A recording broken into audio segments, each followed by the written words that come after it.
Listen, tip number 1 for you rushers out here want to rush effectively. When your enemy team calls in score streaks that rain death upon you, stay inside. Real talk. I know it's common sense, but for a lot of you struggle with this. Stay inside. Ain't no point of running out there and getting lit up, adding more streaks to them.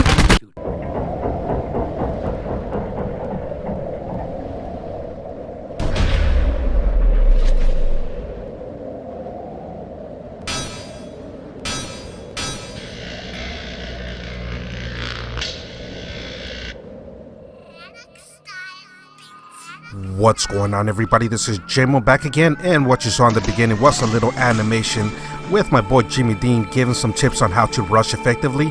I actually took that audio clip from one of his videos on how to rush effectively. That was the video that he put out, so shout outs to him, and thank you so much for allowing me to use that little audio clip where he was giving that tip. And that tip doesn't apply just to rushers, it applies to campers, noob tubers, snipers, everybody. You see this game just starting out. This is a domination game, and the first half is not even halfway through yet, and the enemy's already calling in a sniper's nest. Luckily for me, I'm playing with my boy Warpig, and he was able to go ahead and capture B right before they started calling in the score streaks. But once again, remember the tip that my boy Jimmy Dean mentioned in the beginning. If the enemy starts raining down streaks, stay inside, stay out of trouble, stay away from those score streaks. Because even though the objective of domination is capturing, say A and B or C and B, basically the point is to get more captures and be able to hold them longer than the enemy. The thing is, when the enemy starts calling in score streaks, the last thing you want to do is feed them and allow them to be able to get their score streaks quicker and more often, because that's all that's going to do is it's going to make it harder for you to go ahead and win the objective, therefore winning the game. If, for example, now look at this, the game is just barely halfway through the first half, and they've already called in a sniper's nest, a strike team, and now a gunship. So what I was saying, if you're having a hard time, say for example domination, if you're having a hard time capturing B, what do you think is going to happen if you keep on feeding them score streaks over and over and over again? It's going to make it even that much harder. Even though the objective is to have more captures and hold them longer, it's just going to make it more difficult. So in the beginning, you saw me run up to the B area, and I was going to go ahead and help capture and hold it down. But as soon as the enemy started raining down streaks, you see me basically just stay in my own little space, my own little area, away from trouble, and go ahead and work on my own score streaks. So at this point, my objective of this game was to basically just work on getting score streaks. If this is how the first half is going, I'm going to go ahead and work on score streaks. And you see this right here, I just put this in slow motion just so you can see how many players are in our team. That was my boy Warpig letting us know it's only the two of us. The third guy must have just joined us right after he said it. So as you saw this first half, again, they basically ran all the score streaks on us. Sniper's Nest, strike team, and the gunship. So I was expecting for them to get more aggressive since they're running those score streaks and try to triple capture, which they did. So this first half was about them running the score streaks. The second half is about me running mine.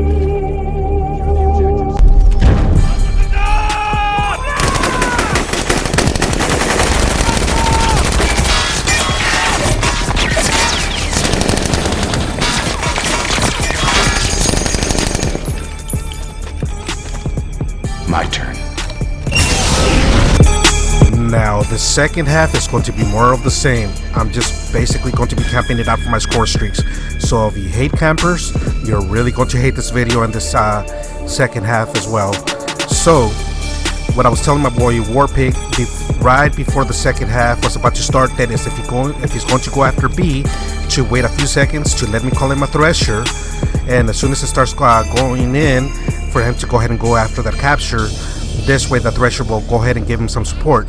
And then a few seconds after I call in my thresher, I call in my sniper's nest. Now I didn't want to call them in at the same time though, because in case the sniper nest starts coming in first, I didn't want to give the enemy a chance to go ahead and destroy it. So with the thresher going in first, that will allow the sniper nest to go ahead and go in and do its thing. So once again, I'm basically just camping it out for score 6 second half. So just in case the enemy gets their score streaks all over again, I have my score streaks to be able to counter theirs. Luckily for me, my score streaks are basically doing enough damage that is keeping them from being able to go ahead and get their score streaks all over again like they did the first half. Now the first half ended with us being down 87 to 100, and that's a fairly close game. And make no mistake about it, the reason that it was so close is because of my boy Warpig, going after the captures. So if it wasn't for him, this game would have been a lot worse. Now this second half, if I wasn't playing with him, I would have waited until I called in my score streaks for me to go ahead and go for the capture of B.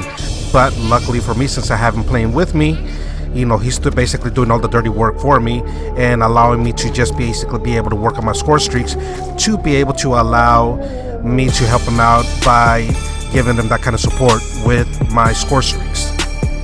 So a big shout out to my boy Warpig. We always have a lot of fun when we play, well, except when we're dealing with lag issues, that is. But once again, a big shout out to him, and also a big shout out to my boy Jimmy Dean. I really appreciate and thank you so much for allowing me to use your voice audio clip in the beginning of this video. So make sure you check out both of their channels. My boy Jimmy Dean, I have him on my featured channels list, and my boy Warpig, he's always leaving comments on every video that I put out. He's a big supporter of my channel, as well as I am of his. He has some of the most entertaining videos, as well as my boy Jimmy Dean. I don't really have to say much about him. If you follow my channel, you already know who he is. Make sure you go check out their channels. So back to this gameplay. You see me over in the B area now, trying to basically provide a little support there. Since the game is getting close to the end, I just want to make sure we close this out.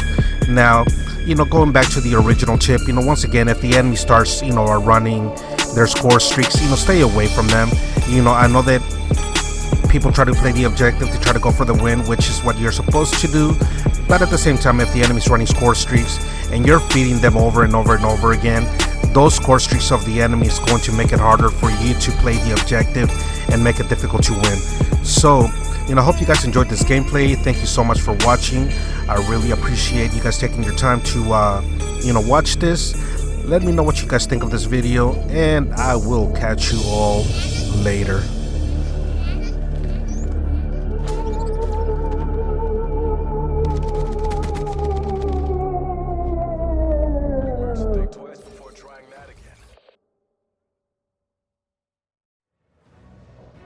If you enjoyed this video and would like to keep up with upcoming new content, make sure to hit the subscribe button.